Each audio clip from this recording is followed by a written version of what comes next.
Nazis in South America. Let's be honest, it was a meme before memes were even a thing. And the fact is, lots of folks with concerns over their questionable past and the consequences they may face when Germany surrendered in 1945 took the opportunity to skip out to various places.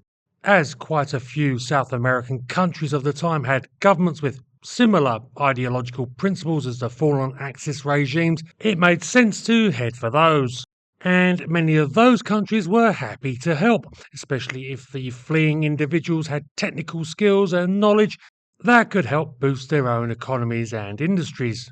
Of all of these, probably the best example is Argentina and their keenness to offer sanctuary and opportunity to German aircraft makers. Argentina at the time was ruled by Juan Perón, a populist who rose to power with an ideology based on social justice for the poorer sections of the nation, combined with economic development and political independence from outside parties. Key to accomplishing this was establishing a modern industrial state, which had aircraft design and manufacture as one of its core goals. So naturally, the chance to pick up German designers looking to be allowed to practice their craft seemed like a perfect match, and several took the opportunity to head to South America to carry on the work that they had been doing before being curtailed by the collapse of Nazi Germany.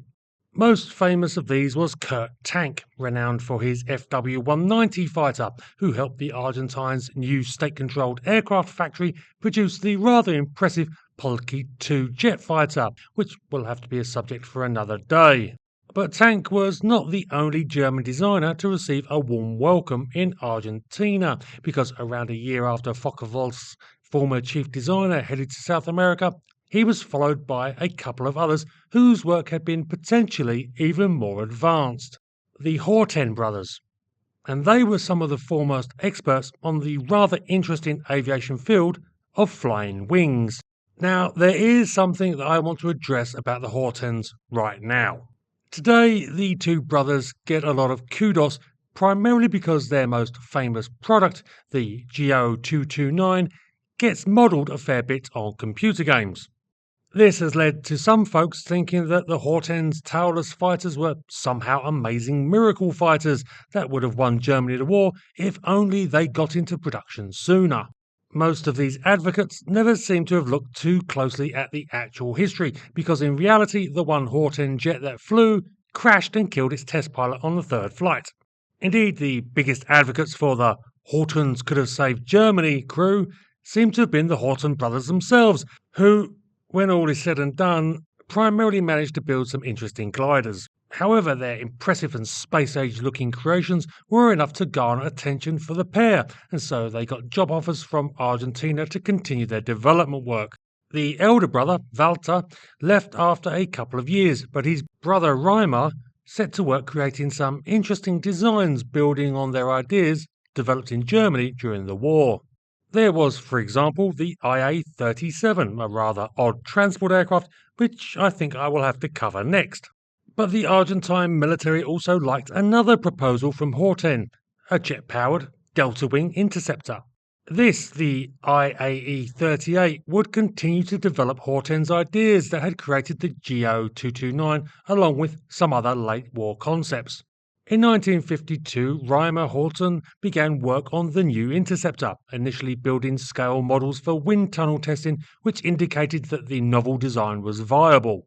In 1954, a glider was built to test the aircraft's real-world characteristics and demonstrate its unique configuration. This saw the jet intakes located either side of the cockpit, which held the pilot in a lying prone position face forward, an idea that had been explored by the Henschel 132 dive bomber during the war. Flight testing of the glider began in October of that year and proved the aircraft to have excellent flight characteristics, especially on landing. In 1955, Horten began design work on a powered aircraft, which would have a British Derwent 5 jet engine. These, the same as used by Argentina's fleet of Gloster Meteor F4 fighters, produced 3,600 pound of force, and with these the IAE-37 was expected to be able to hit a top speed of around 500 miles per hour. which, to be fair, was less than the Meteor, so hardly encouraging. Further problems occurred when Perón was overthrown in a military coup in September 1955, which led to several days of heavy fighting between the different factions and throwing Argentina into a brief period of chaos. But in 1956, with the military now effectively in charge of the country, there was renewed interest in an advanced Argentine fighter, and so the IAE-37 was back on the agenda. However, its low projected performance meant that it would now serve as an advanced trainer, while Reimer Horten started development on a more advanced delta wing fighter, the IAE-48, which would have two far more powerful Nien or Avon jets and was projected to be capable of Mach 2.2. However, there is not a lot of point talking about that because it remained, like most of Horten's proposals throughout his career, an idea only. Work on the IAE-37 did carry on though, and in 1956 it was modified to have a more conventional sit-up cockpit, giving it an appearance very similar to the French Mirage 1 that had begun flying the year before. Flight testing on the adapted glider showed that it retained the aircraft's original stability, but the political and economic turmoil running through Argentina continued to slow things down. There are also some sources that state that the Argentine military were also interested in the possibility of adapting the aircraft for carrier operations, as in 1958 the Argentine Navy received their first aircraft carrier. This was equipped with F-4U Corsairs, and so the possibility of quickly fielding a naval jet was of interest to the Argentine Navy. Unfortunately, the necessary changes to navalize the IAE-37 also set back the schedule, meaning that the creation of an actual powered prototype was delayed yet again, with the expectation being that this would be ready to begin flight testing in 1961. But that proved to be a year too late.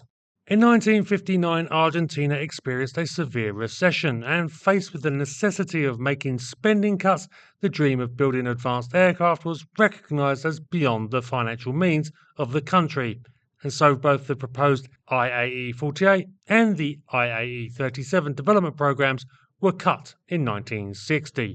I must admit, I am not sure what happened to the development glider. If anyone knows, feel free to tell us all in the comments. But regardless, that was it for this rather interesting little aircraft, which pretty much summarizes most of the Horten brothers' designs. Very advanced concepts that largely remained just that, never achieving the potential that the brothers always claimed they were capable of.